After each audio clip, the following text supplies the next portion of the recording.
Hello, everyone. My name is Deborah White, and I'm a first grade teacher. I've been teaching first grade for 2.5 years. I'm getting ready to go into my third year in August. But before I became an educator, I was in the criminal justice field for over 30 years. I've done different things within the criminal justice field, such as homeland security, detention of juvenile detention officer. I've been security officers, security supervisors, site supervisors for security. I've done a lot of things dealing with security and safety.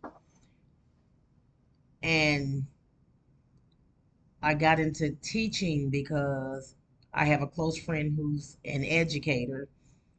She's in administration now, but she told me I probably would be a good fit as an educator. So I took her advice and I came aboard and I've been teaching the little ones. I enjoy what I do. It's really different from the criminal justice field. You have to be really aware of the things you do and the things you say around little ones. Going into this article, the Policy Circle Brief, I will be reading the article through the lens of care as both an educator and as a mother. When I started reading the article, it talked about the crisis of literacy in America. And I wasn't surprised because I see the effects of the crisis every day, both in my classroom and within my own family. Watching my grandchildren, nieces, and nephews face the same educational challenges I've witnessed for years makes the issue feel even more personal and urgent. As a parent who has raised two children in the public school system and now teaches in a neighborhood where poverty and limited access to educational resources are daily realities. It's heartbreaking, yet unsurprising to see how literacy gaps have widened since COVID 19.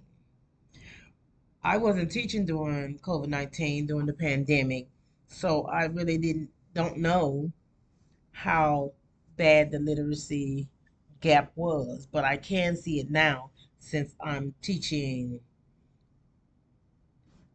since during the pandemic.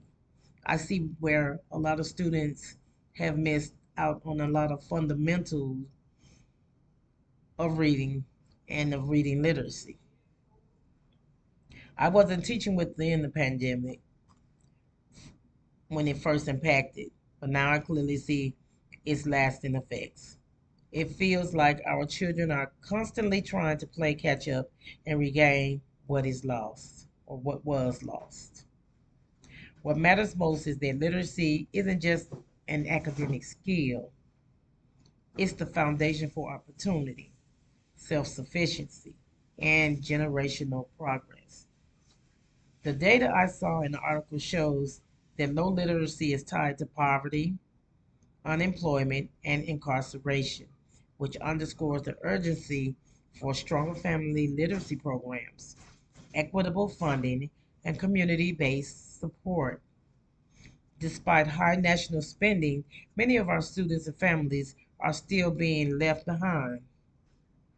I found it both surprising and frustrating that with all the policies and funding increases over decades, we still haven't found consistent, sustainable ways to close these gaps, especially for our children who need it most.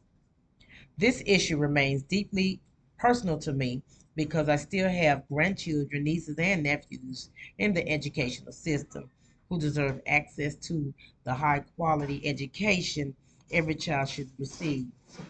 Their future and the future of so many like them depend on our collective commitment to ensuring literacy equity for all. Thank you guys for listening to my discussion. I can't wait to get your feedback on it. Until next time, have a great and wonderful day.